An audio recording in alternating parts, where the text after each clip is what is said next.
Bueno, pues buenos días compañeros, buenos días doctor. Este, Vamos a darles el tema de infarto agudo al miocardio, que pues realmente es un tema pues bastante extenso, bastante importante. Entonces, la que sigue, Bren, por favor, vamos a empezar. Ya se cambió. Bueno, rápidamente, pues vamos a ver la anatomía del corazón. Ya sabemos que es un músculo hueco que se ubica en la cavidad torácica, que se encuentra también dentro del mediastino anterior, que tiene esta forma de pirámide triangular, con una base superior y un vértice inferior, que su eje mayor se encuentra dirigido de derecha a izquierda, de atrás hacia adelante, y pues ligeramente distribuido de arriba a abajo, ¿no? ¿Qué es lo que nos importa aquí en cuanto a la anatomía del infarto agudo al miocardio? Pues básicamente los vasos coronarios, ¿no? Los vasos cardíacos que hay, entre ellas las arterias coronarias, las más importantes, la izquierda o anterior, y la derecha o también llamada posterior. En este caso sabemos que pues principalmente estas arterias coronarias van a ser las responsables de que se obstruyan. Ya vamos a ver en factores de riesgo, en etiología, que básicamente es por un proceso ateroesclerótico o por la presencia de algún trombo. Entonces, vemos como estas pues arterias se van a ir poco a poco obstruyendo, ya sea por el proceso ateroesclerótico que pues puede durar años o que es progresivo, o bien por súbitamente quizás por algún proceso de algún émbolo que llegó y pues se quedó atorado dentro de la circulación coronaria, ¿no? Aquí lo más importante sería, como vemos en la imagen, localizar las arterias, vemos la arteria coronaria derecha, sus propias ramas, vemos a la arteria coronaria izquierda, también podemos ver la arteria circunfleja que nos va a estar rodeando al corazón y pues propiamente sus ramitas, ¿no? Esta sería una vista anterior, la que sigue, Bren, porfa. Y tenemos una otra vista anterior, pero aquí ya tenemos cortados los grandes vasos cardíacos, la aorta, las cavas, las pulmonares ya están cortadas, y aquí simplemente es para mostrar un poquito más la rama del nodo sinoauricular, la arteria coronaria pues derecha, la arteria descendente anterior izquierda, y aquí obviamente de acuerdo a la topografía donde se localice el bloqueo propiamente de suministro sanguíneo, pues mientras más arriba sea el bloqueo de esta arteria, pues obviamente el daño puede ser muchísimo más grande, ya que pues, si como ustedes ven, si tenemos un bloqueo quizás donde dice arteria coronaria principal izquierda, pues le va a cortar todo el suministro, incluso a la arteria circunfleja, a la arteria descendente anterior izquierda, y pues el daño podría ser muchísimo más extenso. La que sigue, Bran, porfa. Aquí vemos nuevamente la vista anterior con los vasos sanguíneos cortados, y también tenemos la vista posterior, que pues muchas veces se nos olvida que también pues los vasos van a discurrir por la parte posterior del corazón, y dependiendo la localización, pues obviamente podemos, gracias al electrocardiograma, la que sigue, Bren, porfa, identificar dónde está la zona de daño, ¿no? ¿Por qué les pongo esta imagen de derivaciones del electrocardiograma? No les voy a explicar ahorita ya las bases de electrocardiografía, de onda P, complejo QRS, porque pues no. Sin embargo, pues aquí tenemos, les pongo básicamente dónde debemos estar colocando las derivaciones unipolares al momento de realizar el electrocardiograma, porque sabemos que es el pilar diagnóstico de esta patología, de esta urgencia. Tenemos de B1 a B6, donde se tienen que estar colocando estos electrodos, estas derivaciones unipolares. Tenemos de igual forma las derivaciones bipolares o dipolares que nos van a estar formando el triángulo de Einthoven, la derivación de 1, la derivación de 2 y la derivación de 3, con las unipolares ABR, ABL y ABF que tenemos que nosotros estar pues colocando adecuadamente en el electrocardiograma. Ya sabemos que tienen como sus colores, ¿no? Que son blanco, negro, rojo y amarillo, o algunas ocasiones son verdes. Entonces nosotros ya debemos de conocer en qué sitio se tienen que estar colocando.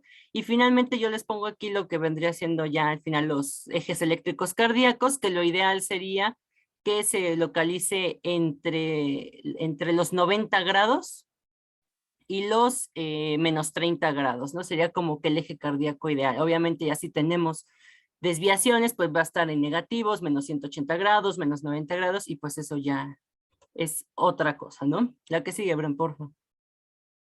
Nuevamente lo del triángulo de Einthoven muy rápido, lo que debería ser el eje cardíaco del lado derecho. La flechita marca en qué dirección debería ser el eje cardíaco, pues, normal, ¿no? La que sigue, Bren, por favor. Y bueno, ¿por qué es importante estas derivaciones, la colocación de los electrodos, el B1 al B6, D2, D3? Porque en el electrocardiograma nosotros vamos a tener esta representación, cuando nosotros tenemos nuestra hojita de electrocardiografía, y dependiendo de donde se encuentre alguna anormalidad, es la zona, la topografía anatómica cardíaca que va a estar afectada, ¿no? Vemos como en la parte amarilla tenemos B1 a B4, van a ser en esa parte van a estar encargadas estas derivaciones. Entonces, a lo mejor si aquí hay anomalías, podemos tener una anomalía, algún infarto en la cara anteroseptal. D1 y ABL, que vendrían siendo las verdes, sería una afectación en la cara lateral alta. B5 y B6 en la cara lateral baja, y finalmente las derivaciones D2, D3 y ABF pues nos hablan de anomalías propiamente en la cara inferior. La que sigue, ven, por favor. Y nuevamente también B1, B2, principalmente el lado derecho cardíaco. B3, B4, zona anterior cardíaca, laterales ABL, alta sobre todo, y bajas B5 y B6, lateral baja, inferiores D3, ABF y D2, ¿no? Todo esto pues va a ser, si encontramos anomalías, pues ya les comenté dónde podrían estar. La que sigue, Bren, por favor. Y finalmente, si lo hablamos como por caras o paredes, vemos que alteraciones en ABR pues pueden ser afectaciones en la pared libre del ventrículo derecho, anomalías en B1, B2 en la cara septal cardíaca, D3, ABF, D2 nuevamente afectaciones en cara inferior, B3, B4 de afectación en cara anterior, B6, B5 cara lateral baja y ABL D1 nuevamente en cara lateral alta. Mira que sigue, Bren, por favor. Y bueno, vamos a empezar a hablar del infarto agudo al miocardio con elevación del segmento ST. Están tirando una escalera aquí al lado de mi casa. Si se escucha mucho ruido, me avisan, por favor. La que sigue, por favor. Y bueno, primero, ¿qué va a hacer este infarto agudo de miocardio con elevación del segmento ST? Pues bueno, va a ser una emergencia cardiovascular. Y aquí la prioridad pues va a ser la terapia de reperfusión, es decir, una angioplastía o una terapia farmacoinvasiva, ya pues depende del paciente, igualmente de la decisión que tome el médico. Aquí las personas van a sufrir un dolor torácico persistente o pueden tener algunos otros síntomas que van a estar indicando ya una isquemia, y esto va a ser lo que va a elevar el segmento ST, y bueno, va a ser en al menos 2 derivaciones. Como les comento, el paciente va a llegar con dolor precordial característico en conjunto con los hallazgos del electrocardiograma, que pues van a ser frecuentemente un superdesnivel del segmento ST en 2 o más derivadas contiguas. Aquí les puse una imagen en donde nos da como otras posibles causas de la elevación de este segmento ST, ya que pues, o sea, no siempre que veamos esto va a ser infarto, ¿no? Quizás la mayoría de las veces sí, pero pues recordemos que tenemos que tomar las enzimas cardíacas y todo esto de lo que nos van a hablar más adelante, antes de diagnosticar pues un infarto como tal, ¿no? Entonces, pues entre otras causas que pueden elevar este segmento ST, puede haber una pericarditis aguda, puede ser incluso una cardiomiopatía por estrés, que sería el síndrome de Takotsubo, incluso un bloqueo de rama izquierda que pues también es frecuente, puede elevar el segmento ST por la discordancia que hay. Y también un aneurisma ventricular. Entonces, pues siempre hay que descartar otras causas. La que sigue, perdón.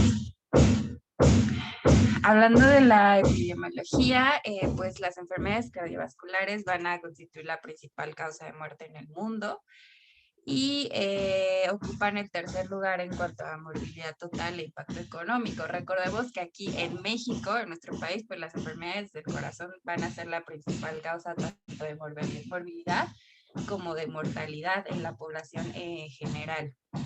Y bueno, si hablamos del total de defunciones, El 12.7% van a ser específicamente o van a corresponder a enfermedades isquémicas del corazón, es decir, pues un porcentaje bastante alto. Y esto por los malos hábitos, ¿no? Que tiene el mexicano, de que pues no se cuidan, no realiza actividad física, siempre andan a las carreras, no sé, y aplican la dieta de las T, ¿no? Tortas, tamales, tacos y lo primero que encuentran en la calle. Entonces, pues por eso es importante la prevención, ¿no? Desde que estamos chicos, crear buenos hábitos para prevenir este tipo de enfermedades. Igualmente, la prevalencia general de enfermedad coronaria entre los mayores de 20 años es del 6.4%. Hablando de varones, va a ser del 7.9% y en mujeres del 5.1%. Y bueno, en lo referente al infarto agudo de miocardio, la tasa de prevalencia va a ser aproximadamente del 2.9%. La que sigue, por favor. Hablando de los factores de riesgo, pues son los que les comentaba ahorita, ¿no? Obesidad, hipertensión, tabaquismo, sedentarismo. Y básicamente el descontrol de todas estas o de este síndrome metabólico, que es generalmente el que nos lleva a esto, pues nos va a dar placas de ateroma, ¿no? Placas de grasa y bueno, básicamente, bueno, ahorita se los explico un poquito mejor en la fisiopatología, pero lo que va a pasar pues va a ser la ruptura o erosión de la placa coronaria vulnerable, aterosclerótica, perdón, y cargada de lípidos, que se va a ir hacia las arterias coronarias principalmente y pues nos va a obstruir el flujo. La que sigue, por favor. Y bueno, hablando de la fisiopatología, aquí les puse una imagen en donde nos pone el espectro de los síndromes coronarios agudos. En la figura A nos muestra la reducción crítica del aporte que puede generar una angina estable o inestable. Ya en el caso de la imagen B, hay una suboclusión trombótica que va a generar angina inestable o incluso puede generar ya un infarto, pero este puede ser sin elevación del segmento ST. Y ya en el caso C tenemos una obstrucción completa. Entonces esta obstrucción completa de la luz de la arteria es la que va a generar un infarto del miocardio con elevación del segmento ST. Y bueno, los síndromes coronarios agudos van a ser una manifestación de la aterosclerosis principalmente.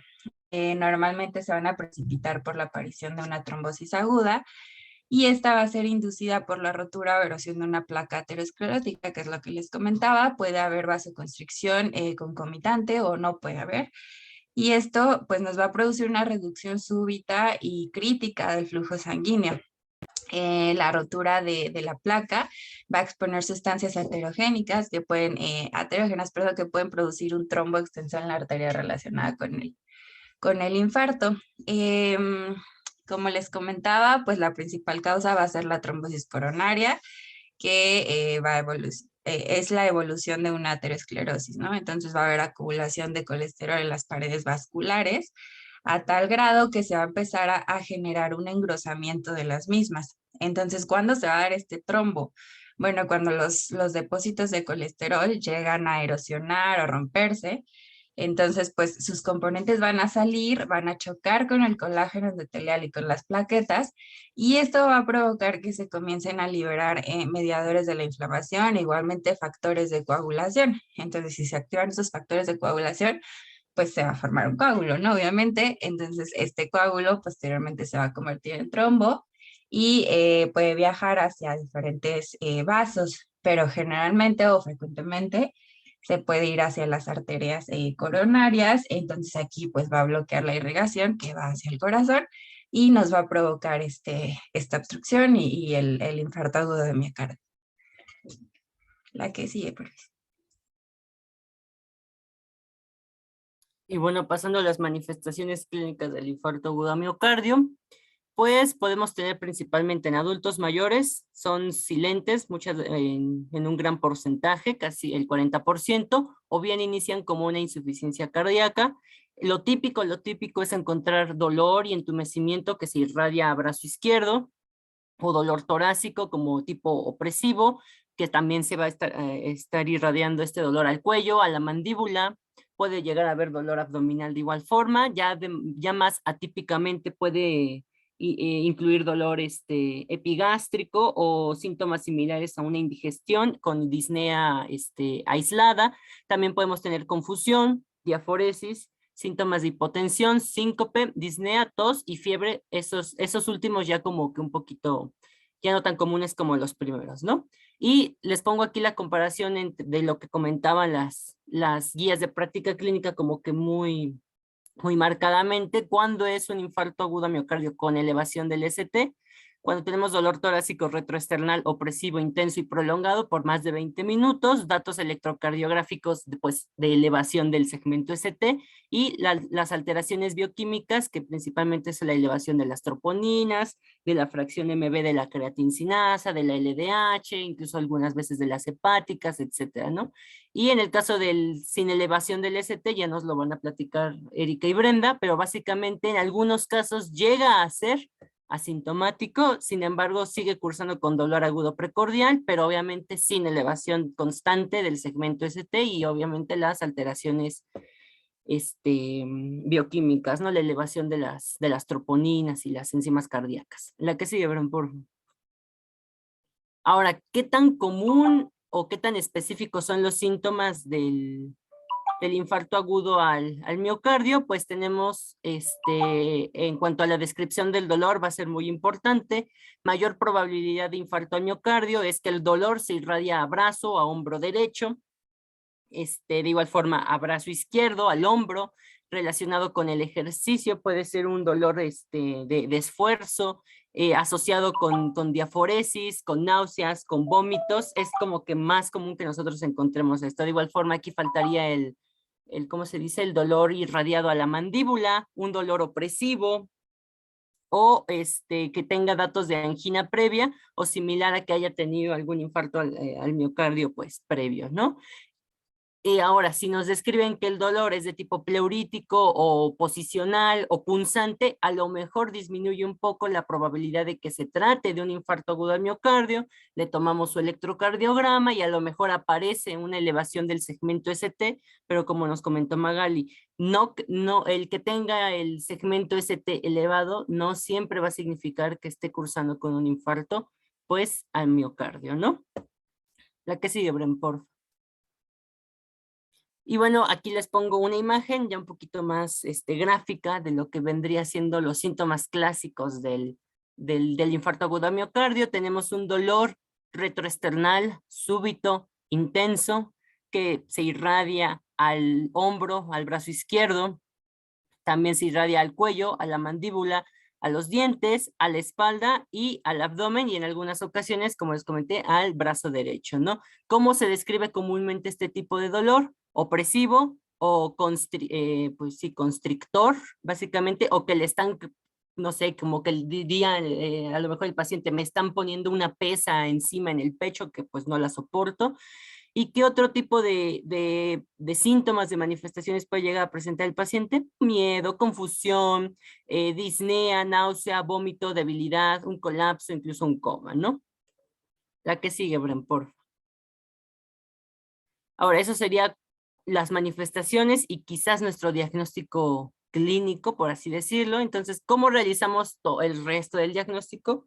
Por medio de las manifestaciones clínicas. El dolor torácico nos hablaría de un posible síndrome coronario agudo. Y recordamos que el síndrome coronario agudo no siempre es infarto agudo miocardio. Tenemos que la angina estable, la angina inestable, la angina de Prince-Metal, etcétera, ¿no?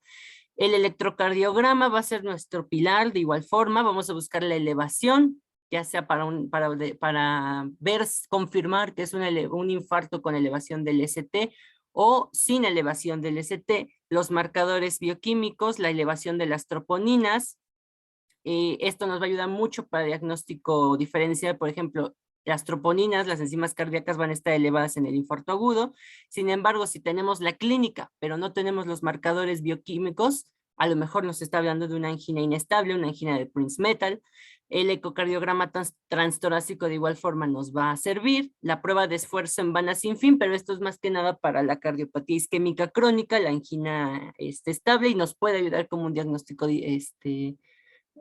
diferencial. y la angiografía coronaria, o bien lo que nos estaba contando esta Magali, que es lo de la angioplastía percutánea, ¿no? En cuanto al diagnóstico, pues va a ser fundamental, ya les dije, el electrocardiograma debe ser realizado lo antes posible y dentro de los primeros 10 minutos desde que se tiene un contacto con el paciente y que llega al, al hospital. En este caso vamos a estar buscando la elevación del segmento ST en alguna de las derivaciones.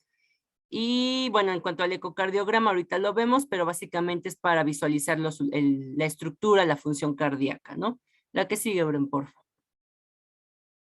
El electrocardiograma, pues ya les comenté, siempre revisar en lapsos de 10 minutos. Si los síntomas cambian entre las primeras 6 a 12 horas, siempre tenemos que estar comparándolos con el primer electrocardiograma, el segundo ver cómo va evolucionando, si el dolor persiste o van a presentarse cambios, siempre repetir cada 15 a 20 minutos. Ya les comenté, considerar los electrocardiogramas realizados previamente. Aquí vamos a descartar si es con elevación del ST, sin elevación del ST, vamos a correlacionar la clínica que tiene, vamos a correlacionar las enzimas cardíacas para tener pues un diagnóstico aceptable, ¿no? ¿Y qué vamos a buscar nosotros aquí en este infarto con elevación del ST? Principalmente la elevación del segmento ST, medido desde el punto J, principalmente en dos derivaciones que sean continuas, y que debe de ser mayor o igual a 0.25 milivoltios en hombres. En este caso tienen que ser hombres menores de 40 años, y en caso de hombres mayores de 40 años tiene que ser mayor o igual a 0.2 milivoltios. En el caso de las mujeres, pues sabemos que un factor protector que ellas tienen son los estrógenos, por eso es un poco más raro encontrar infarto agudo al miocardio en mujeres premenopáusicas, pero en el caso de que llegue a suceder, el segmento ST debe de estar elevado por lo menos 0.15 milivoltios, principalmente en las derivaciones B2 y B3, o mayor a 0.1 milivoltios en cualquier otra derivación, ¿no? Eso es en cuanto al electrocardiograma. La que sigue, Bren, por favor. Ahora, ¿qué otras cosas vamos a encontrar o cuál sería como el orden cronológico que van a seguir como que nuestras manifestaciones cardiográficas? Número 1, tiene que ocurrir un pico de la onda T. Es como que lo primero que nosotros vamos a encontrar. Número 2, podemos tener una elevación del segmento ST, o bien también puede existir una depresión. Número 3, tiene que haber un desarrollo de ondas Q anormales. Y finalmente llegamos al último cambio, que vendría siendo la inversión total pues de la onda T, ¿no? Y como se ve en la imagen, podemos tener desde zonas de isquemia, zonas de daño y zonas de infarto, y cada una de estas zonas va a estar representada en el electrocardiograma de alguna forma, ¿no? Vemos, por ejemplo, que en las zonas de isquemia, la isquemia causa una inversión de la onda T debido a una repolarización pues alterada. Después tenemos que el daño muscular causa una elevación del segmento ST. Ya cuando encontramos una elevación del segmento ST en el electrocardiograma, ya nos está hablando de que hay un daño muscular, ¿no? Un daño miocárdico. Tenemos que cuando tenemos datos de infarto propiamente ya, de muerte muscular o de muerte de las células musculares, tenemos ondas Q, perdón, u ondas QS ya anormales debido a una despolarización pues que ya no está continuando, y que pues el tejido va a seguir muriendo paulatinamente, ¿no? Entonces todo esto nosotros lo podemos ver en el electrocardiograma, y dependiendo de los datos que nosotros encontremos, pues ya nos está hablando de que hay daño, hay isquemia o hay infarto propiamente. La que sigue, Bren, por favor. Ahora, como nos comentaba Magali, ¿qué otras causas de elevación del ST tenemos? Pues la principal, el infarto agudo al miocardio, ese va a ser el número 1. Podemos también la angina de Prince-Metal, sin embargo, aquí no vamos a tener las enzimas cardíacas elevadas. Podemos tener también una repolarización precoz, que también nos puede dar una elevación del ST, pericarditis aguda, como Magali nos puso en una imagen previa, también puede ser causa de elevación del ST, y crecimiento ventricular izquierdo de igual forma, y un bloqueo de rama izquierda también nos puede dar causas también pueden ser causas, perdón, de elevación del segmento ST. La que sigue, Bron, por favor. Ahora el segmento ST. El infarto, pues ya les comenté desde el principio, puede ocurrir en cualquiera de las caras, cara septal, cara lateral, cara anterior, cara posterior del corazón. Entonces, como si se acuerdan de lo que les comenté, de las derivaciones B1, ABR, lo que vimos desde el principio, pues nosotros vamos a poder encontrar datos de dónde ocurrió ese infarto, ¿no? Y dónde quizás está, en qué arteria probablemente se originó el problema, ¿no? Vemos que un infarto anterior nos habla de oclusión proximal de la izquierda anterior, de la descendente izquierda anterior, y pues vemos aquí la zona de infarto cómo está pues afectada, ¿no? Podemos tener infartos anterolaterales y vemos todas las ramas que se pueden llegar a afectar. Tenemos infartos diafragmáticos o infartos de la cara inferior, principalmente por oclusión de la arteria coronaria derecha, y tenemos el infarto posterior, que pues principalmente es la oclusión de las ramas distales o de la arteria circunfleja, que sabemos que va a rodear al corazón, o bien una oclusión de la arteria distal derecha, de la arteria coronaria distal derecha, o bien de la arteria posterior, ¿no? La que sigue, Bren, por favor. En cuanto a otros estudios que también van a ser de utilidad, pues van a ser las enzimas cardíacas, ¿no? En este caso se miden los niveles de estas enzimas, de las proteínas que están vinculadas con alguna lesión del músculo cardíaco, y aquí vamos a medir todo lo que sería las troponinas, la fracción MB de la creatincinasa, y obviamente vamos a tener esta curva que yo les presento de en qué momento, en qué tiempo van a estar elevadas estas enzimas. Vemos que la primera en elevarse, la más rápida, van a ser las troponinas, de igual forma muy pegadas con la fracción MB de la creatincinasa. Vemos que la fracción MB de la creatincinasa se va a elevar en un promedio de 4 a 6 horas, con un pico máximo a las 18 horas, y se va a ir normalizando paulatinamente después de 2 a 3 días. Tiene una buena sensibilidad a las 8 horas y una buena sensibilidad de igual forma a las 12 horas, por eso también sí nos sirve. Sin embargo, la creatincinasa solamente nos va a ser útil en combinación con las troponinas, ¿no? Sobre todo si se presenta un nuevo episodio de algún infarto, ¿no? Las troponinas, en este caso la troponina I, la troponina T, van a tener una mayor duración, una mayor sensibilidad y una mayor especificidad, que como se ve en comparación de la fracción MB, se van a elevar de 3 a 12 horas, sin embargo van a tener su pico máximo casi a las 24 horas posteriores, y se van a ir normalizando entre la primera y la segunda semana, ¿no? Vemos que la sensibilidad en cuanto a estas enzimas, a las troponinas, pues van a ser un poco similares o incluso más elevadas a las 8 y a las 12 horas que la fracción MB, ¿no? A la isoenzima de la fosfocinasa de creatina, perdón.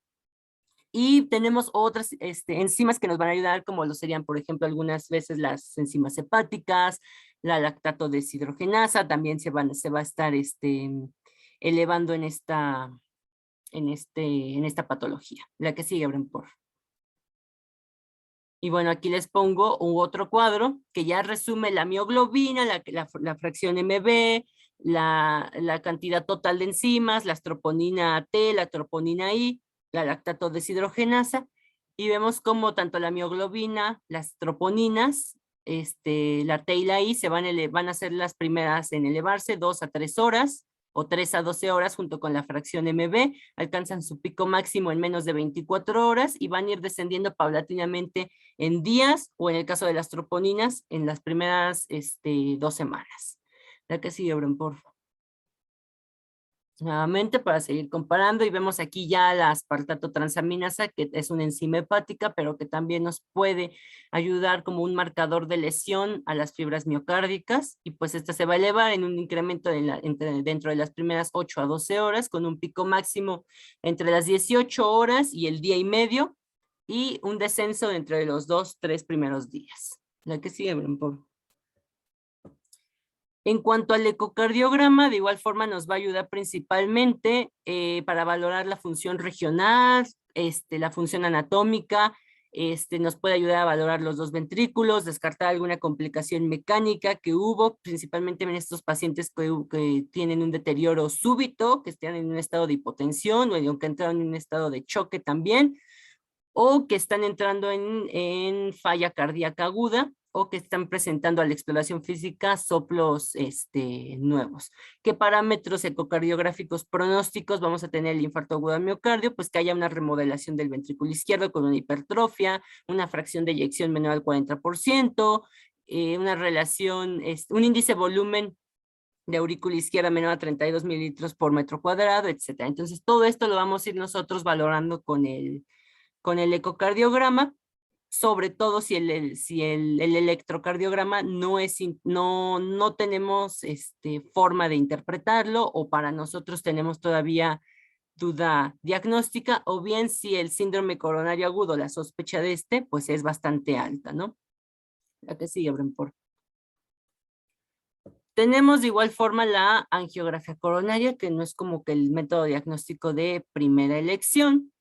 Sin embargo, pues nos sirve para ver dónde está ese trombo intracoronario, para ver qué tanto se extiende la lesión y para buscar calcificaciones, ¿no? En esta imagen lo que nosotros vemos es una imagen de una angiotomografía coronaria, creo que era multicorte. En este caso es normal. Entonces, aquí lo que nosotros vemos es lo que señalan las flechas son la arteria descendente anterior, la arteria circunfleja, y vemos que se ven ambas arterias coronarias permeables, no hay ningún bloqueo, a diferencia de la que sigue, Bren, por favor. Ándale, gracias.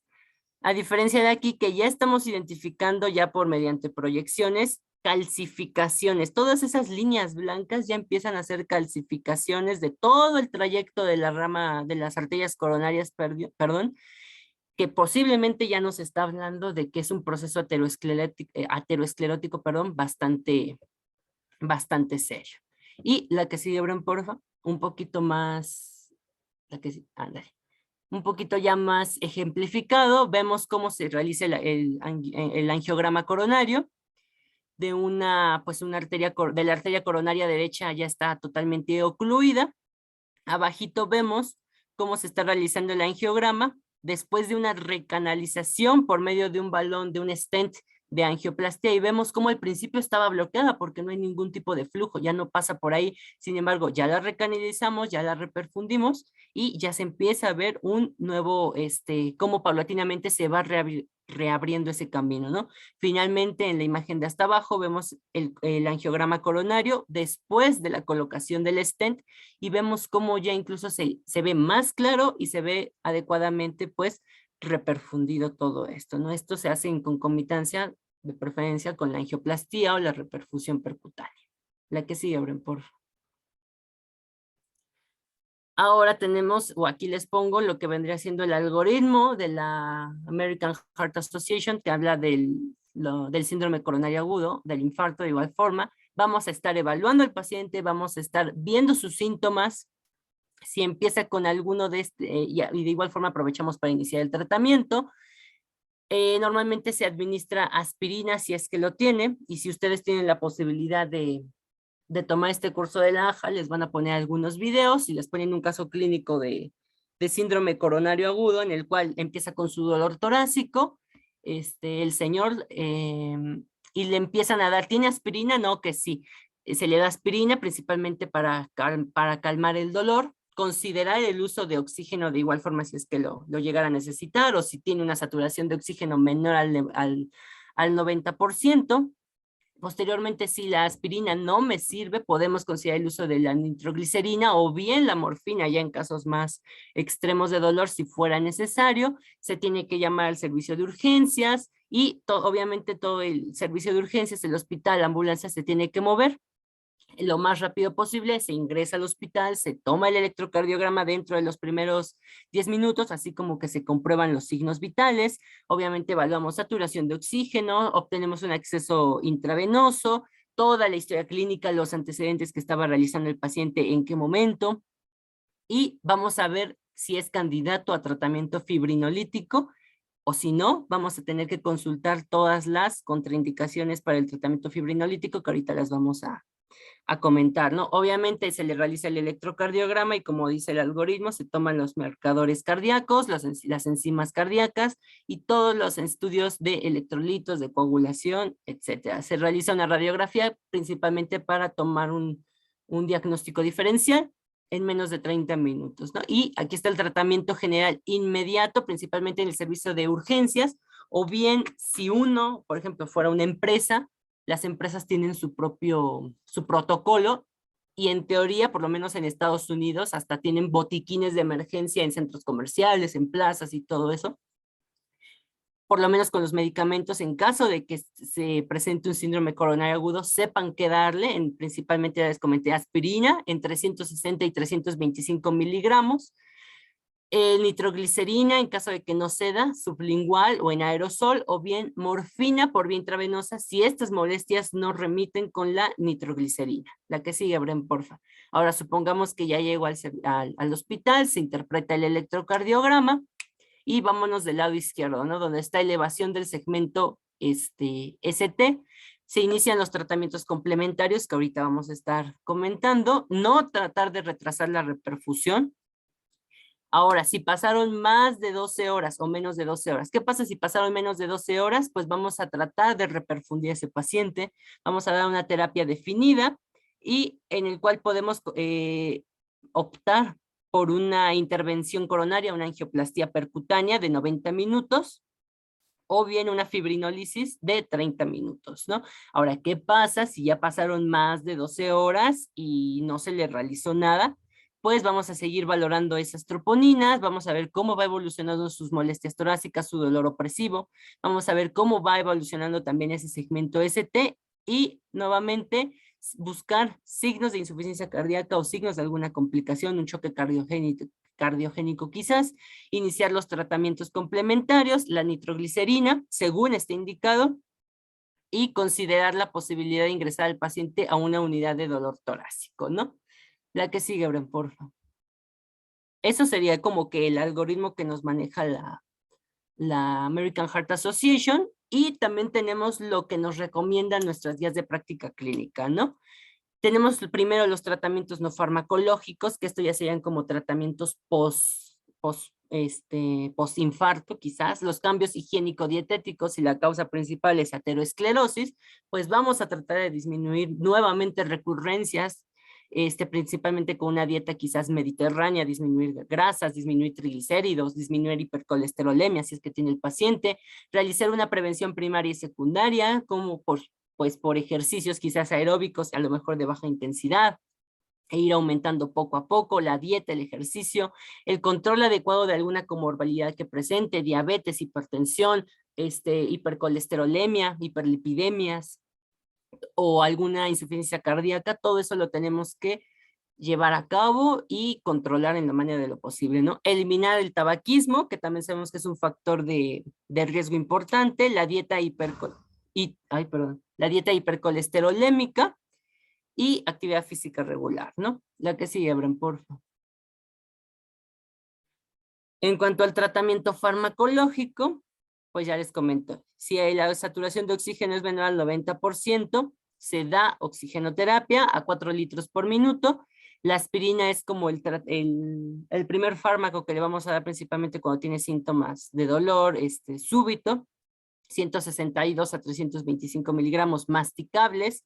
Si no cede, podemos dar la nitroglicerina sublingual, morfina si estas molestias con nitroglicerina no remiten, y considerar la terapia fibrinolítica cuando no haya contraindicaciones. ¿Con qué se hace esto? Con los antifibrinolíticos, la streptokinasa, la reteplasa, la alteplasa. Angioplastía en caso de fallo de tratamiento, o si se puede realizar una reperfusión, una angioplastía percutánea se realiza. Esto como por medio del stent, ¿no? Ahora, el síndrome coronario agudo, siguiendo este algoritmo, estas estrategias de reperfusión, tiene síntomas que han durado menos de 12 horas y tenemos una disponibilidad de tratamiento en 90 minutos, pues sí, se le va a dar una intervención coronaria percutánea primaria. Si no, optamos por el tratamiento fibrinolítico. De preferencia sería que fuera exitoso el tratamiento e intentar la terapia, la intervención coronaria percutánea en menos de 24 horas. Si el tratamiento fibrinolítico falla, se le da una intervención coronaria percutánea, pues de rescate. Si los síntomas ya duraron más de 12 horas, es un manejo médico con una intervención coronaria percutánea, y en más de 72 horas manejo médico en conjunto con una intervención coronaria. La que sigue, Brun, por favor. Ahora, ¿qué tratamientos coadyuvantes para la fibrinolisis existe con infarto agudo de miocardio con elevación del ST? Podemos dar clopidogrel a 300 miligramos, principalmente en pacientes menores a 75 años de edad, o bien lo mismo a pacientes mayores de 75 años de edad, pero que tengan permeabilidad arterial y que se les haya administrado ácido acetilsalicílico, ¿no? Obviamente, si tiene consideraciones cardíacas que tenemos que tomar en cuenta, pues tratar de evitarlo, ¿no? El tratamiento antitrombótico para evitar posibles trombos futuros, pues podemos darle enoxaparina o heparinas de igual forma, ¿no? En las dosis que pues aquí les presento o que se manejan, que sería lo ideal, ¿no? La que sigue, Oren, por favor. Ahora, ¿cuándo voy a darle tratamiento fibrinolítico al paciente? Principalmente cuando tenemos infarto agudo del miocardio con elevación del ST y un inicio de síntomas menor a 12 horas antes, y que el tiempo entre el primer contacto o el momento en el que llega al hospital haya sido mayor a 120 minutos. Podemos realizarla 24 horas después del inicio de los síntomas. Si es que estos síntomas persisten, si ya le dimos aspirina, nitroglicerina, morfina y no ceden, podemos realizarla, o bien que tenga una elevación del ST que continúe, que persista, que las troponinas sigan aumentando o que ya tenga una inestabilidad hemodinámica del paciente, ¿no? ¿Por qué realizamos fibrinolisis? Pues para que no haya un mayor flujo, una mayor complicación de estos síntomas, ¿no? Del paciente. Beneficios: disminuye la mortalidad en casi un 20% en los casos de infarto miocárdico anterior o bloqueo de rama izquierda de nueva presentación. O bien disminuye también el riesgo en el caso de infarto agudo miocárdico en la cara inferior o infarto agudo diafragmático, ¿no? Los riesgos pues son realmente bajos, pero podemos tener la hipertensión intracraneal en menos del 1%, y obviamente hay que tener mucho cuidado en adultos mayores de 75 años, en mujeres y en personas que tengan bajo peso. La que sigue, Bren, por favor. Y ahora, ¿cuándo no voy a darle tratamiento fibrinolítico al paciente con infarto agudo de miocardio con elevación del ST?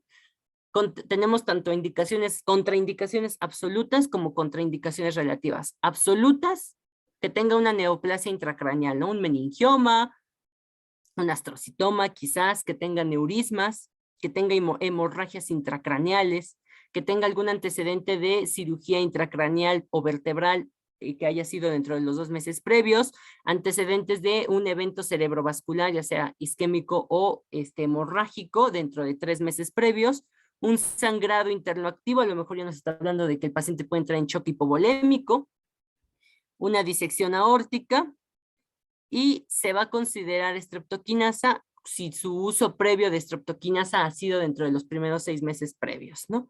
Ahora, ¿en qué momentos está contraindicado, pero no es tan absoluta esta contraindicación de fibrinolisis? Cuando tenga alguna patología intracraneal activa, cuando tenga antecedentes de ictus isquémico mayor a 3 meses, cuando tenga proceso, cuando esté en edad gestacional, en proceso gestacional, proceso de embarazo, o tenga demencia el paciente, cuando esté en tratamiento actual con anticoagulantes, cuando tenga algún traumatismo o proceso quirúrgico dentro de los 3 meses previos, cuando tenga un sangrado interno nuevamente previo, principalmente entre las 2 a las 4 semanas, cuando tenga hipertensión arterial sistémica grave, una presión arterial sistólica mayor a 180 o una diastólica mayor a 110 al momento de llegar al hospital, o cuando tenga cuando se le haya realizado RCP por algún trauma o que sea mayor a 10 minutos o una punción vascular por X razón, vamos a considerar, se va a valorar tanto con el urgenciólogo como con el cardiólogo, si le podemos dar una terapia fibrinolítica a este paciente. El que sigue, Bren, por favor. Tenemos, aquí les pongo los fármacos fibrinolíticos, principalmente los que les comenté, la tenecteplasa, la reteplasa y la alteplasa. Aquí les pongo las dosis. En el caso de la tenecteplasa es un bolo único, una dosis única intravenoso según el peso. La reteplasa van a ser 10 unidades, más 10 unidades en bolo intravenoso administrado, administrarlas con 30 minutos de diferencia, las primeras 10 unidades y luego el bolo intravenoso. El alteplasa, un bolo de 15 miligramos en una infusión de 0.75 miligramos por kilogramo por 30 minutos, no sobrepasar los 50 miligramos y posteriormente dar 0.5 miligramos por kilogramo durante 60 minutos. En total no debemos de exceder de los 100 miligramos de alteplasa. La que sigue, Bren, por favor. Y finalmente aquí les pongo el proceso de la intervención percutánea coronaria, de la angioplastia coronaria, en el cual pues es la colocación del balón de stent. Nosotros vamos a meter la guía coronaria a través del proceso estenótico que ocasiona esta placa aterosclerótica. Nosotros vamos a inflar ese baloncito y si ustedes han visto algún video de esto, se infla el balón, se hace como una red, por así decirlo, que es el stent propiamente, se coloca en el área dilatada y nosotros lo que queremos hacer al momento de la extensión de este baloncito es jalar todo lo que podamos de esta placa aterosclerótica. ¿Para qué? Para que esta arteria coronaria pues sea permeable en la manera de lo posible. Es un proceso mínimamente invasivo, se inicia principalmente se coloca anestesia obviamente al paciente, principalmente en la ingle, ya que se ingresa a través de la arteria femoral muy comúnmente, y nosotros vamos guiando por medio de técnicas de imagen que nos van a estar apoyando, llegar a las coronarias, y nosotros debemos, pues ya les dije, jalar el baloncito y desinflarlo para nosotros tratar de jalar por medio de esa red, por así decirlo, todo lo que nosotros podamos y realizar que este vaso deje de estar ocluido, ¿no? Se retira el catéter para completar el procedimiento y debe de realizarse dentro de 120 minutos o algunos dentro de 90 minutos. La que le sigue, Bren, por favor. En cuanto al pronóstico, pues realmente un mal control del infarto miocárdico y que no se controlen las comorbilidades que trae el paciente, pues obviamente va a causarnos complicaciones muchísimo más graves en este paciente, principalmente en adultos mayores, que es muy común que ocurra. Se va a afectar el pronóstico de vida, la esperanza de vida va a estar muy afectada. Siempre tenemos que valorar función sistólica del ventrículo izquierdo, qué tanto se extendió esa isquemia, pruebas de estrés en cada consulta quizás que se le haga, las técnicas de imagen, el electrocardiograma, el ecocardiograma nos van a ser mucho de utilidad para seguimiento y pronóstico. El apego a sus medicamentos, principalmente en comorbilidades y un control adecuado de estas, pues ya les comenté, ¿no? Va a ser muy útil para las prevenciones de episodios futuros y los cuidados posparo cardíacos, cuidados posinfarto, que sean adecuados, pues nos van a ayudar bastante en esta patología para tratar de evitar las complicaciones lo más que se puede. ¿A qué sigue, Bren, por?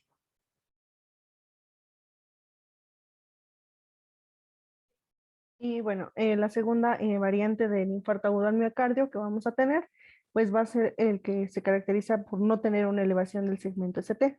La que sigue, Bren, por favor.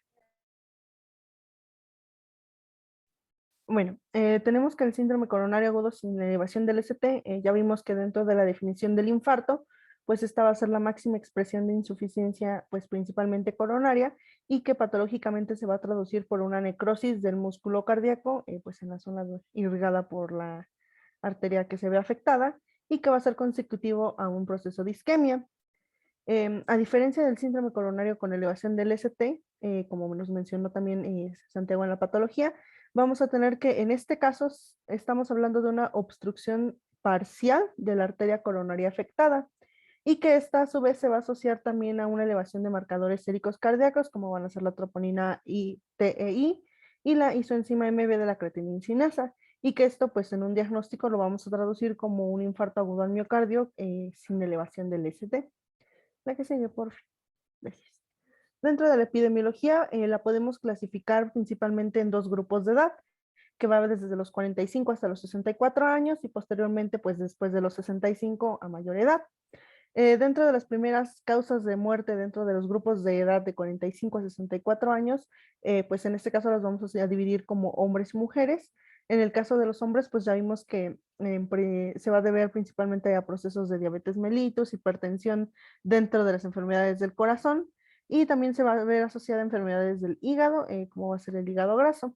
Dentro de las patologías que se enfocan en las enfermedades del corazón, pues ya les mencioné la hipertensión arterial, que va a ser el principal factor de riesgo para esta. Y a su vez también vamos a tener el proceso pues, de aterosclerosis que vamos a ver más adelante. Dentro del cuadro de las mujeres, pues también vamos a tener o va a haber un alto desarrollo de diabetes mellitus, se va a ver asociado también a tumores malignos, como pueden ser principalmente el de mama y el del cuello del útero, y enfermedades del corazón, donde igualmente pues se va a asociar a la hipertensión arterial, a la aterosclerosis o cualquier otra enfermedad que también afecte estas vías. Algo importante que sí es que se debe resaltar en estos grupos es como también ya nos mencionó Santiago, es que en unos, por lo menos hasta antes de la menopausia, las mujeres tienen hasta cierto grado un factor protector debido a los estrógenos, pero una vez iniciada el proceso de menopausia vamos a tener que la epidemiología se va a casi igualar entre hombres y mujeres. En la primera etapa de 45 a 64, perdón, de 45 hasta más o menos 50, 55 años, vamos a tener que el hombre tiene hasta dos veces más riesgo que la mujer. Una vez pasada esta etapa una vez pasada la etapa de la menopausia, vamos a tener que pues esta relación es básicamente igual, no va a haber diferencia entre hombres y mujeres. Bueno, pasando al segundo grupo, que va a ser de mayores de 65 años, vamos a tener que las principales causas de muerte ahora cambian en ambos grupos. Para hombres y mujeres, ambas va a ser por enfermedades del corazón. Recordemos que parte de los factores de riesgo enfocados a estos pacientes, aparte de las comorbilidades, va a ser el factor de edad. A mayor edad tenemos pues mayor riesgo a un infarto. En ambos grupos, como vemos, encontramos a las enfermedades del corazón. En segundo lugar tenemos a la diabetes mellitus y en tercer lugar pues vamos a tener a los tumores. Puedes darle a la que sigue, por favor. Gracias. Bueno, recordaremos y pues aquí principalmente en nuestro país vamos a tener que la primera causa de muerte en México pues van a ser las enfermedades isquémicas del corazón. Esta es una epidemiología algo pasadita, pero tenemos que para el año 2019 vamos a tener un total de 441 casos de los meses de enero hasta marzo. En cuanto a las defunciones, pues vamos a tener que, debido a la comorbilidad y pues prácticamente la respuesta de los hombres, vamos a tener que hay un 56.1% de defunciones por enfermedades cardíacas y en comparación con el de las mujeres de que es de un 43.8%. Vamos a ver que en la mayoría de la epidemiología que pues evalúa estos aspectos del infarto agudo al miocardio, vamos a tener hasta 444 casos que no van a especificar el sexo y que el grupo de mayor edad va a ser, el grupo de mayor afectación va a ser de 65 y más. ¿Le puedes dar a la que sigue, por favor? Gracias. Pasando a la clasificación, vamos a tener que el Brownwell nos va a ofrecer esta tablita que nos va a clasificar según la gravedad y según las circunstancias clínicas. Pasando a la gravedad, vamos a tener 3 estadios. En el primer estadio nos habla de una angina grave que es de nueva aparición o que aparece de manera acelerada, pero sin dolor en el reposo. Y como vemos, pues realmente la muerte, la muerte a un año es realmente pues baja, es de un 7.3%. En una clase 2, la característica es que esta se va a seguir presentando en el reposo en el último mes, pero va a tener un cierto proceso de agudización dentro de las últimas 48 horas, que también pues, se le puede conocer como una angina en reposo o subaguda, y en este caso pues la predisposición a la muerte es de un 10.3%. En la clase 3 vamos a tener una angina en reposo en las últimas 48 horas, y esta pues se va a asociar hasta un 10.8% de incidencia en muerte. En cuanto a las circunstancias clínicas, pues vamos a ver que nos ofrece 3 categorías principales, como va a ser una angina secundaria, una B, que es una angina primaria, o C, que es una angina después del reinfarto. Vamos a ver que cada una de estas pues, puede presentarse en un estadio, o perdón, en una clase A, 1, 2 o 3, y que estas van a variar según la causa. Como vemos en la angina secundaria, pues esta aparece en presencia de un trastorno extracardíaco y que se intensifica a la isquemia miocárdica, es decir, eh, propiamente la etiología no era de tipo isquémico, pero la causa un trastorno puede ser endocrino, puede ser neoplásico o cualquier otro que se asocia a esto. En el caso de una angina primaria, pues se aparece cuando no hay un trastorno extracardíaco, y en esta, pues la principal causa, como ya vimos, puede ser dentro de las anginas, la angina, la angina aguda o la angina inestable. También podemos encontrar una angina después del infarto. Esta se va a caracterizar por aparecer dentro de las primeras 2 semanas tras un infarto agudo al miocardio. ¿Le puedes dar a la que sigue, por favor? Gracias. Bueno, pasando a la fisiopatología, vamos a ver que se parece muchísimo a lo que ya nos explicó Magali al inicio, pero esta va a tener como diferencia, o en la literatura nos refieren hasta 5 mecanismos fisiopatológicos que nos pueden producir pues esta patología. En primer lugar, les puse aquí la ruptura o erosión de la placa con un trombo no oclusivo superpuesto, que es lo que estamos viendo en la imagen. Esta va a ser la principal causa de un infarto agudo al miocardio sin elevación del ST, y la vamos a ver pues propiamente más a profundidad más adelante, pero pues es importante tenerla en cuenta porque vamos a tener que, con esta, pueden haber diferentes variaciones o diferentes procesos que se le pueden añadir a esta misma ruptura. En el número 2 vamos a tener una obstrucción dinámica. En esta obstrucción dinámica podemos hablar de hasta, bueno, más bien de diferentes actividades dentro de la actividad cardíaca, como puede ser un espasmo de la arteria coronaria epicárdica, que es lo que conocemos como una variante de la angina de Prince-Metal. También podemos tener constricciones de arterias coronarias intraparietales. También podemos saber, puede ser causada por vasoconstrictores locales, puede haber o se puede ver asociada a disfunción del endotelio coronario, o también a procesos de estimulación adrenérgica, como pueden ser pues el calor, el frío o el uso de drogas. Dentro del tercer mecanismo vamos a tener estrechamiento coronario, y este se va a ver acentuado sobre todo por factores de reestenosis sí, o que pueden suceder después de una intervención coronaria percutánea en ausencia de endoprótesis que pues va a estar recubierta por fármacos.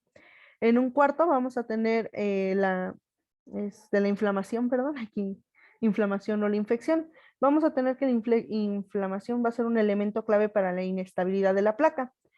Vamos a tener que, pues bueno, sabemos que dentro del proceso inflamatorio se van a liberar diferentes mediadores inflamatorios, y uno de ellos va a ser las metaloproteinasas de la matriz, que propiamente pues nos van a dar o pueden dar paso a una ruptura de la placa, y pues nos puede producir este proceso de inestabilidad dinámica, y también se asocia a pues factores de infección como pueden ser la Chlamydia pneumoniae, Helicobacter pylori o citomegalovirus, aunque como tal pues a estas no se le han encontrado mayor asociación que una inflamación de tipo difusa. Y por último, en el quinto mecanismo vamos a tener una angina inestable secundaria. Como ya vimos, puede ser o puede derivar de un incremento en la demanda de oxígeno, como puede ser cuando hay presencia de taquicardias, de fibrilación auricular, cuando se está atravesando un proceso pues de fiebre, o cuando hay tirotoxicosis. Pero también podemos tener el esquema contrario, que es cuando hay una disminución del aporte del oxígeno, y esta pues la podemos encontrar sobre todo en pacientes que están atravesando una anemia crónica, cuando por alguna circunstancia hay una hiperviscosidad de la sangre, o también en procesos de hipotensión. Sí, en procesos de hipotensión. ¿Te puedes dar a la que sigue, Gabriel, por favor? Y bueno, como les mencioné, el principal mecanismo pues, que causa un infarto agudo sin elevación del ST va a ser la ruptura o la fisura de una placa aterosclerótica. El mecanismo pues ya no, ya no los explicó Magali. Dentro de la placa del ateroma vamos a tener pues una infinidad de, pues tanto de células como de proteínas. Dentro de ellas vamos a tener este cúmulo de ¿cómo decirlo? Sí, de un cúmulo de tanto de células como de otras sustancias. Parte de este cúmulo se van a encontrar sustancias como el colesterol, y este va a precipitar la formación de cristales que van a activar pues todas las vías inmunitarias innatas locales, que ya sabemos que va a traer macrófagos, va a traer fibroblastos, va a traer células inmunitarias que se van a quedar acumuladas dentro de esta placa. Pero aquí lo importante, a diferencia de lo que veíamos con Magali, aquí vamos a poder clasificar esta placa del ateroma en dos tipos, una placa vulnerable y una placa estable. La placa estable bueno, la que veíamos sobre todo eh, en cuanto a bueno, el proceso fisiopatológico que nos explicó Magali, acerca de que esta placa pues iba acumulando el colesterol, las proteínas, y todas sustancias inflamatorias, y esta placa iba a crecer, y esta placa pues obviamente iba a ocluir la luz del vaso. Pero la diferencia más importante en cuanto a la anterior, el infarto, vamos a tener que aquí vamos a encontrar una placa de tipo vulnerable. A esta placa de tipo vulnerable se va a caracterizar porque tiene un núcleo lipídico muy, muy grande, tiene una muy baja densidad de células musculares lisas y tiene altas concentraciones de células inflamatorias y una delgada cápsula fibrosa que va a recubrir el núcleo lipídico. ¿Le puedes dar a la que sigue, por favor? Gracias. Y bueno, esto es lo que yo les estoy explicando.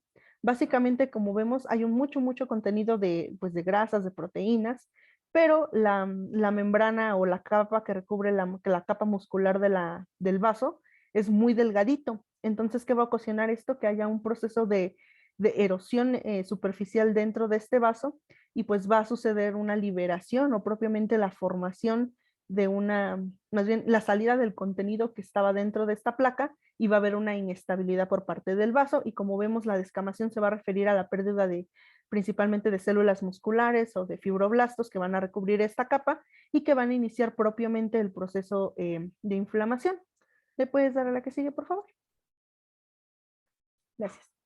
Y bueno, siguiendo con esta fisiopatología, vamos a tener que la erosión que se va a presentar dentro de esta placa inestable, vamos a tener algo característico que va a ser la formación de un trombo blanco. Esto que estamos viendo en la imagen, bueno, se llama trombo blanco y suele ser rico en células musculares que tienen abundante cantidad de proteoglicanos, de glucosaminoglucanos, y que pueden tener una alta concentración de mieloperoxidasas elevadas, además de que básicamente va a estar recubierto en plaquetas. Entonces esto es lo que le va a dar esa característica de trombo blanco.